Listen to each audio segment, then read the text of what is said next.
Kita bersama-sama akan mendengarkan sabda Tuhan. Sebelum itu mari kita berdoa. Bapa, kami siap mendengarkan sabda-Mu.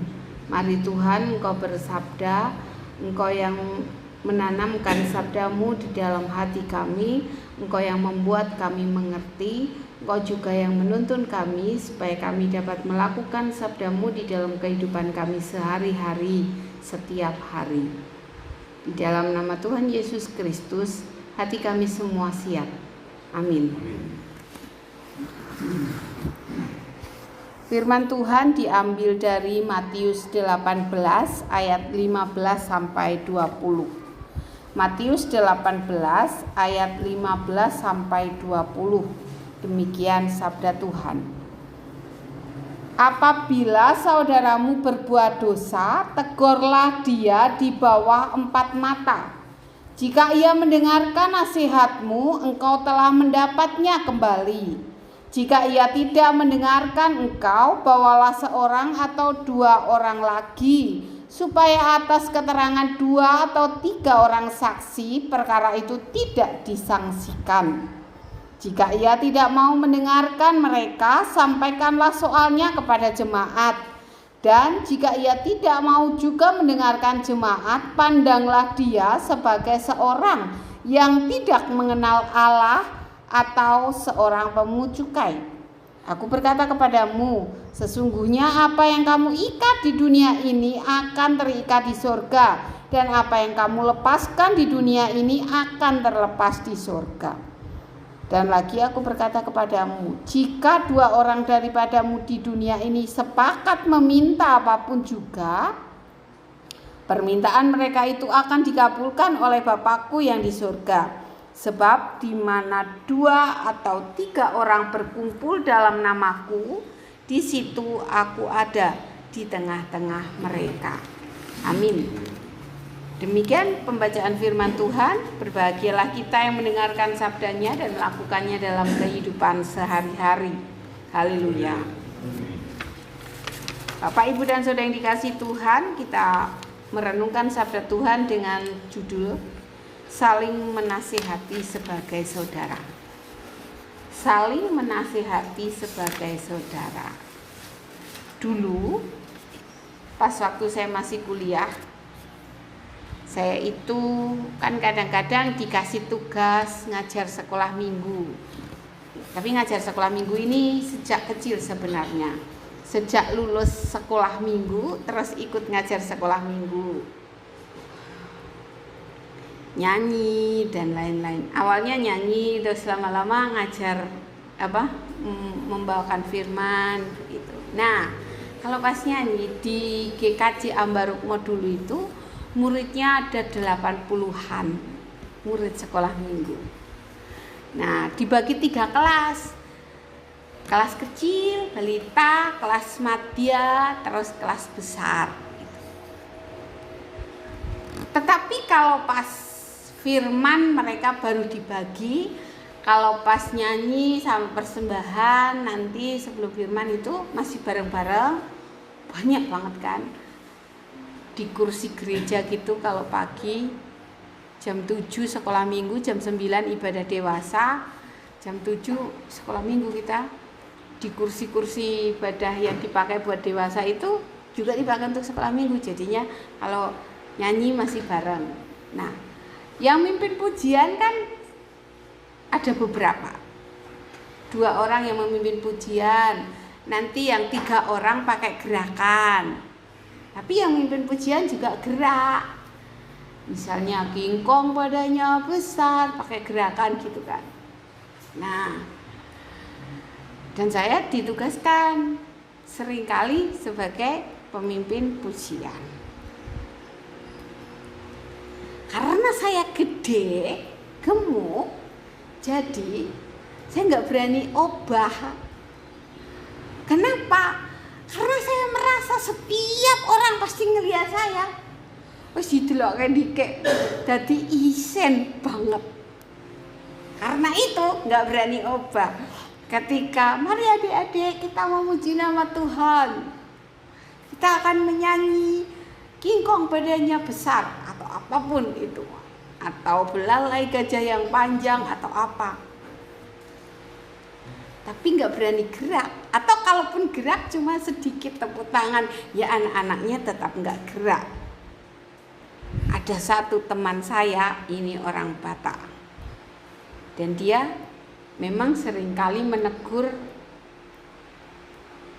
tapi kali ini dia menegurnya di depan orang banyak. Mbak, gerak dong. Dan itu di depan adik-adik sekolah minggu semua. Apa yang terjadi Bapak Ibu? Saya gerak, kali itu saya bergerak dengan terpaksa. Kemudian saya pulang.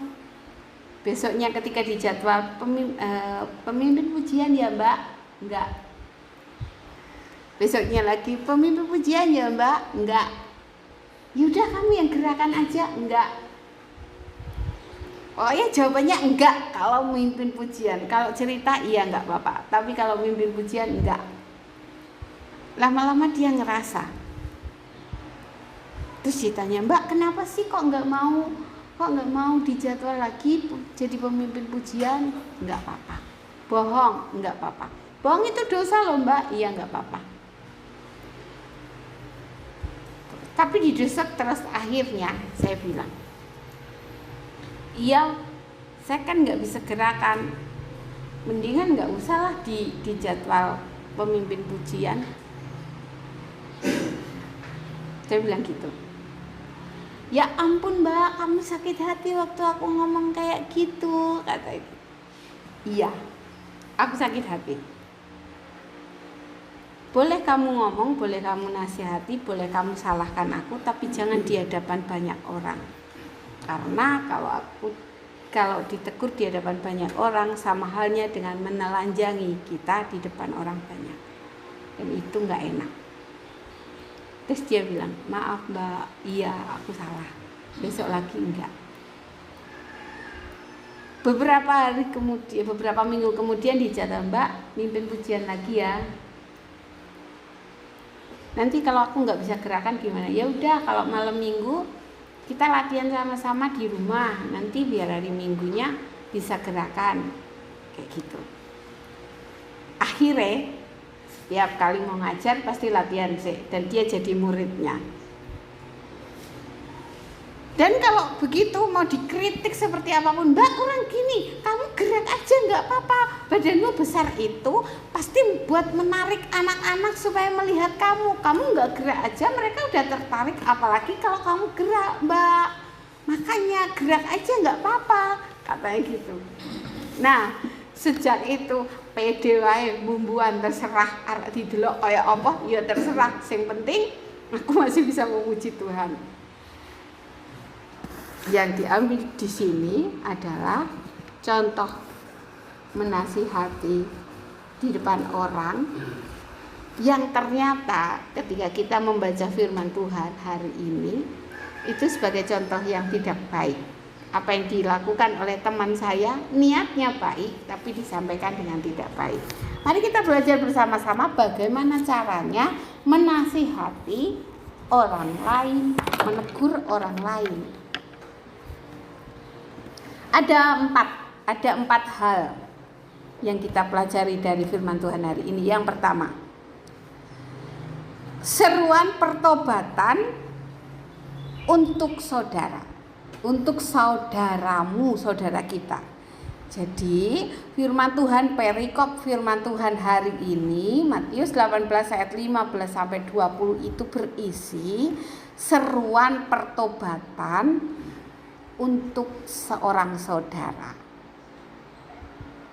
Seruan pertobatan itu seperti apa?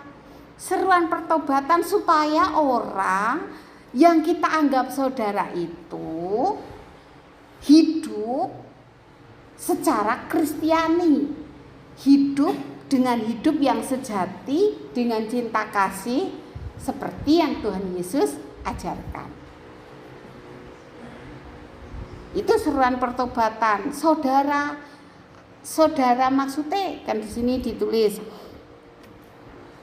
apabila saudaramu berbuat dosa, Berarti itu seruannya, itu tegurannya hanya disampaikan kepada saudara kita, saudara sekandung atau saudara seperti apa? Saudara yang dimaksud di sini maksudnya adalah bukan saudara sekandung saja, tetapi saudara dalam kebersamaan melakukan kehendak Bapa kita, Tuhan Yesus. Saudara dalam kebersamaan melakukan kehendak Tuhan. Siapa saja? Berarti siapa? Semua. Kita semua Bapak Ibu, saudara-saudara itu kepingin kan melakukan kehendak Tuhan? Nah, berarti itu saudara kita. Jadi, ketika firman Tuhan disampaikan ini, apabila saudaramu berbuat dosa, itu disampaikan kepada kita, berarti itu teguran untuk kita untuk menasihati saudara-saudara kita.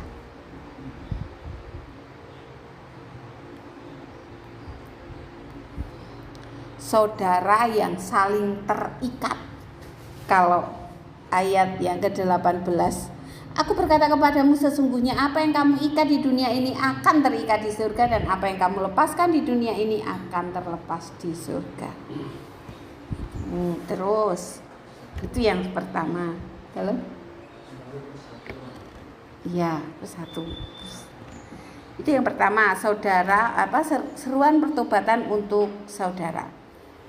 Kedua, ada kepedulian. Jika saudara kita melakukan dosa, kita mengingatkan dengan kasih, mengingatkan dengan kepedulian. Orang mengingatkan tapi neng kene pikirane ngisen kan ada orang yang mengingatkan tapi untuk mempermalukan, ada banyak.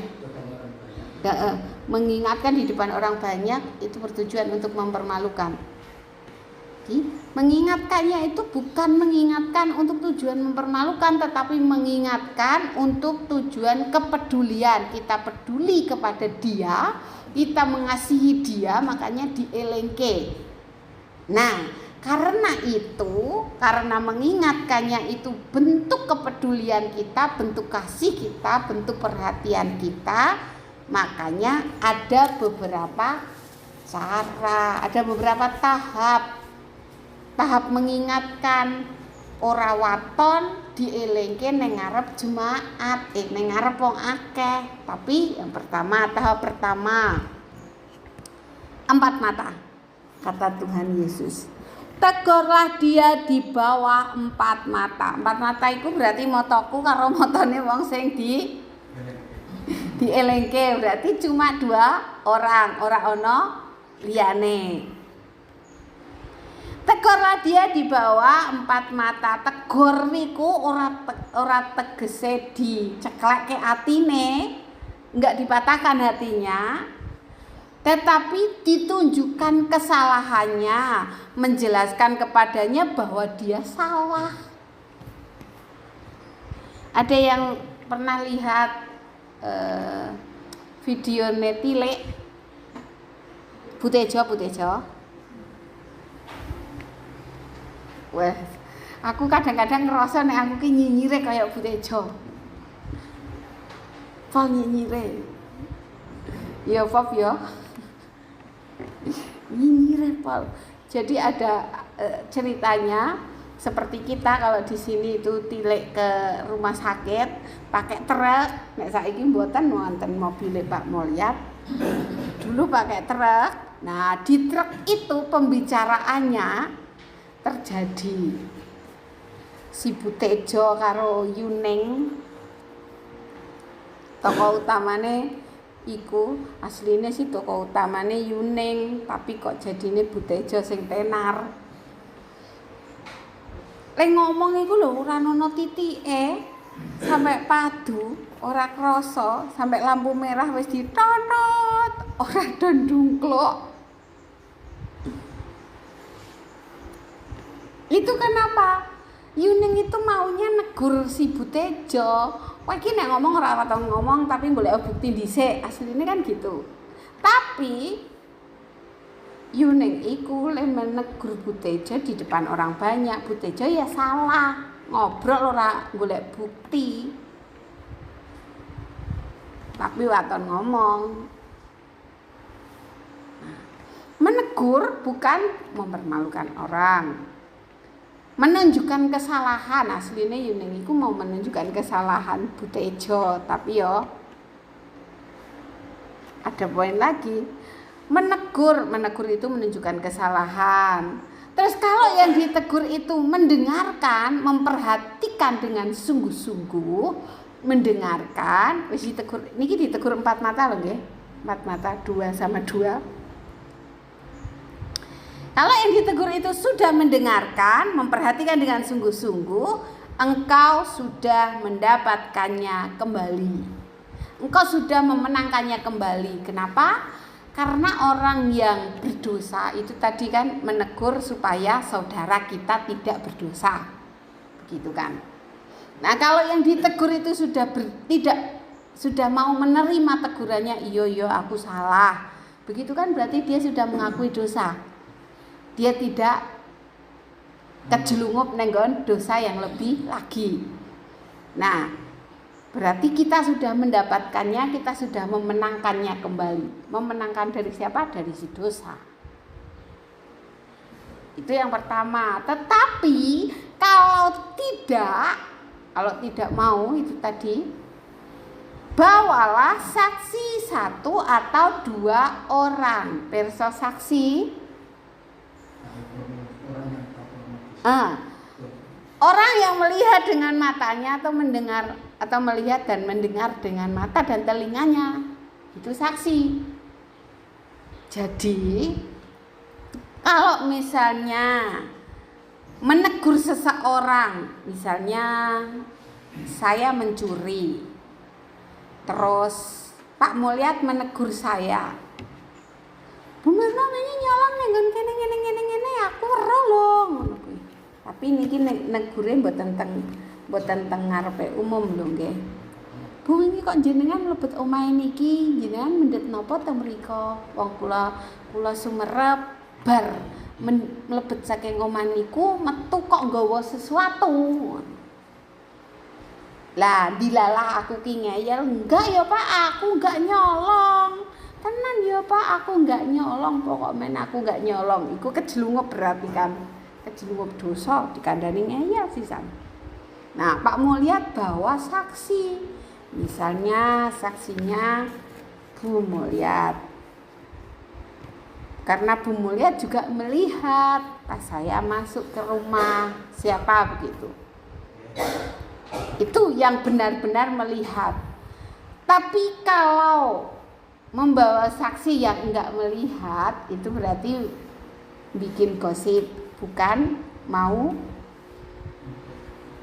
untuk menasihati saudara, tetapi mau mempermalukan. Karena dengan begitu berarti kan orang lain melihat, Bu Mirna nyolong ya jebule ya ngene. Pemene nek bar iku terus ditambahi bumbu masak, gula, uyah. Terus bar kuwi tekan ngendi-ngendi. Nah, itu namanya mempermalukan. Membawa saksi 1 atau 2 orang itu sama halnya melindungi dia, saudara kita yang berbuat dosa itu, supaya tidak salah ngarani, orang salah menghakimi, tidak salah menghakimi dia. Itu kalau tetap ngeyel wae, wis ana saksine, enggak yo tenan ora, itu bawalah kepada tahap ketiga, bawalah kepada jemaat, dibawa kepada jemaat atau diceritakan kepada majelis, supaya majelis itu membawa mengingatkan juga sebagai sesama saudara. Nek tetep ngeyel, terakhir iki, Anggaplah sebagai orang yang tidak mengenal Allah yang sesungguhnya. Atau anggaplah sebagai pemungut cukai. Pemungut cukai dianggap sama sejajar dengan orang yang tidak mengenal Allah. Karena pemungut cukai itu, pemungut pajak itu bekerja kepada penjajah, antek-antek penjajah. Sama halnya dengan orang berdosa, orang tidak mengenal Allah, bekerja untuk si iblis. Itu tahapannya. Jadi kalau kita menasihati saudara kita peduli kepada saudara kita, mari kita menasihati tapi dengan yang satu, empat mata dulu. Empat mata dikandani ora percaya, gawa saksi. Nek dikandani karo saksi iku ora percaya, nembe bilanglah kepada majelis atau jemaat supaya nanti jemaat yang mengingatkan. Itu yang kemudian oleh GKJ baru ke tahap penggembalaan. Jadi mboten dicatur tengburi, nek ana wong salah mboten dicatur tengburi, nek dicatur tengburi berarti orang neresnani, tidak mengasihi saudara kita itu, tetapi malah menggosip-gosip. Kalau kita mengasihi saudara kita, mari kita menasihatinya seperti yang difirmankan Tuhan tadi. Itu poin kedua. Selanjutnya, hal ketiga yang kita pelajari adalah ayat 18. Aku berkata kepadamu, sesungguhnya apa yang kamu ikat di dunia ini akan terikat di surga, dan apa yang kamu lepaskan di dunia ini akan terlepas di surga. Kalau kita mengikat saudara, kalau kita memiliki ikatan persaudaraan, itu akan terikat di surga. Tapi kalau kita melepaskannya, terlepas. Kalau kita mempunyai ikatan sakit hati, ya itu juga yang akan dibawa kita sakit hati, dibawa mati katanya. Tapi kalau kita melepaskannya, ya sudah lepas, tidak sakit hati lagi. Kalau bagian sebelumnya 2 minggu yang lalu, Petrus yang dibilang, apa yang kamu ikat di dunia akan terikat di surga, tapi apa yang kamu lepas di dunia akan terlepas di surga. Tapi hari ini kita yang ditegur, bukan kepada Petrus, tapi aku berkata kepadamu semua, bukan hanya Petrus.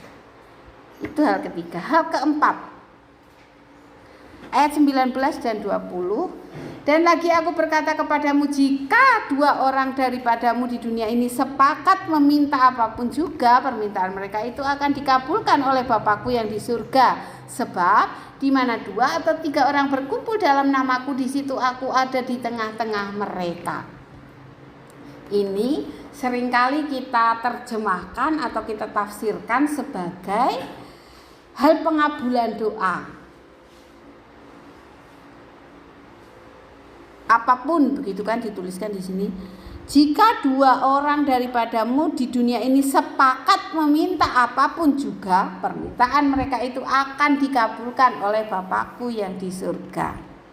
Tapi kalau kita melihat dari konteks bacaan perikop yang kita omong dari tadi, yang kita bahas dari tadi, dari ayat 15 sampai ayat yang ke-20 itu satu judul.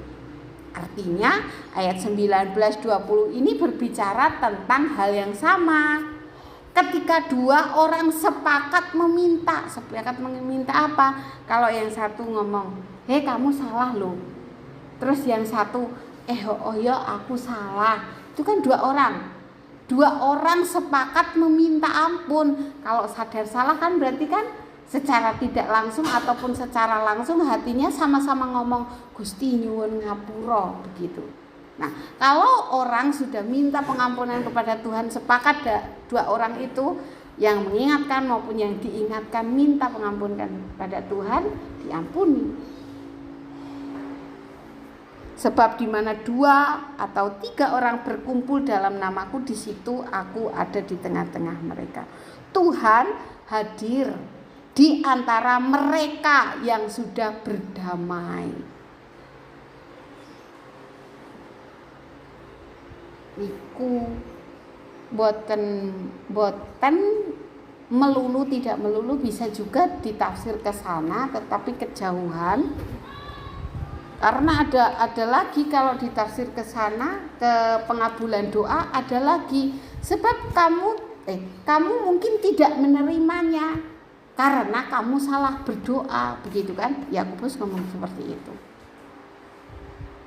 Jadi bukan tentang pengabulan doa di sini, melainkan tentang kehadiran Tuhan di antara orang-orang yang berdamai. Kehadiran Tuhan di antara kita yang menasihati sesama saudara. Kalau dalam Ibrani tadi, jangan menjauhkan diri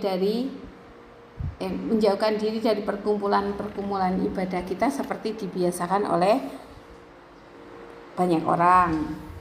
Tetapi marilah kita saling mendorong, saling memperhatikan, saling mendorong dalam pekerjaan-pekerjaan yang baik, saling menasehati dan semakin giat melakukannya menjelang hari Tuhan yang mendekat.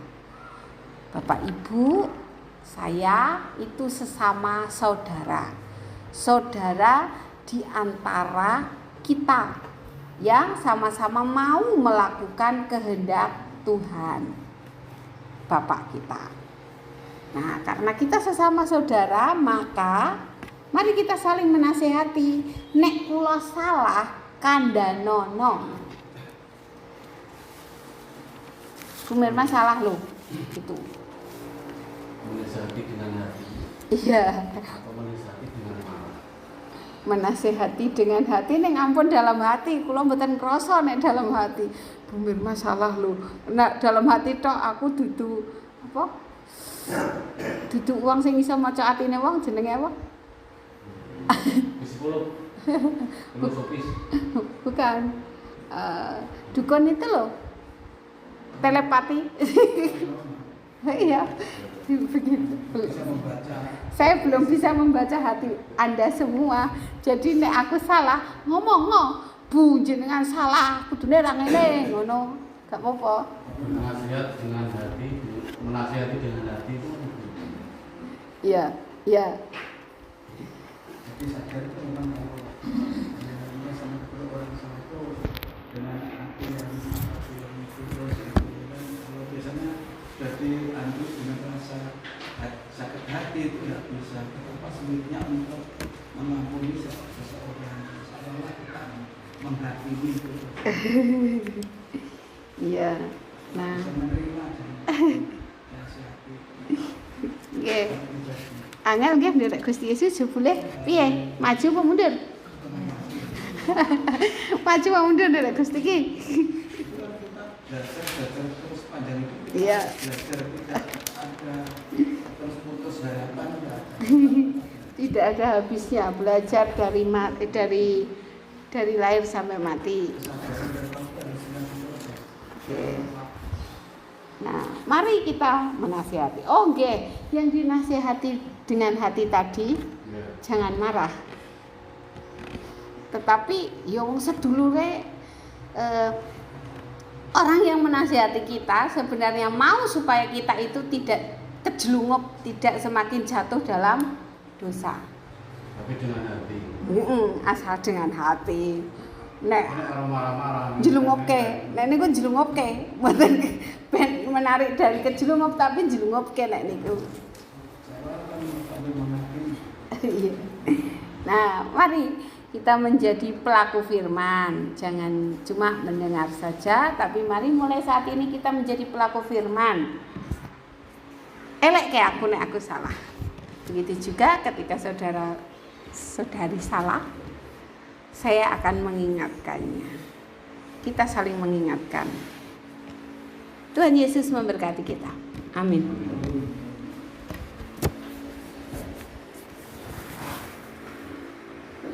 Mari berdoa. Terima kasih Tuhan Yesus untuk firman-Mu. Terima kasih karena Engkau mengasihi kami dan Engkau menjadikan kami sahabatmu, saudaramu, dan Engkau juga memanggil kami untuk menjadi sesama saudara, untuk saling menasihati dengan kasih dan dengan rasa persaudaraan. Bapa Surgawi, tolong kami, tuntun kami sehingga kami mampu menjadi pelaku firman-Mu dalam kehidupan kami sehari-hari. Di dalam nama Tuhan Yesus Kristus kami menyerahkan hidup dan kehidupan kami seutuhnya. Amin.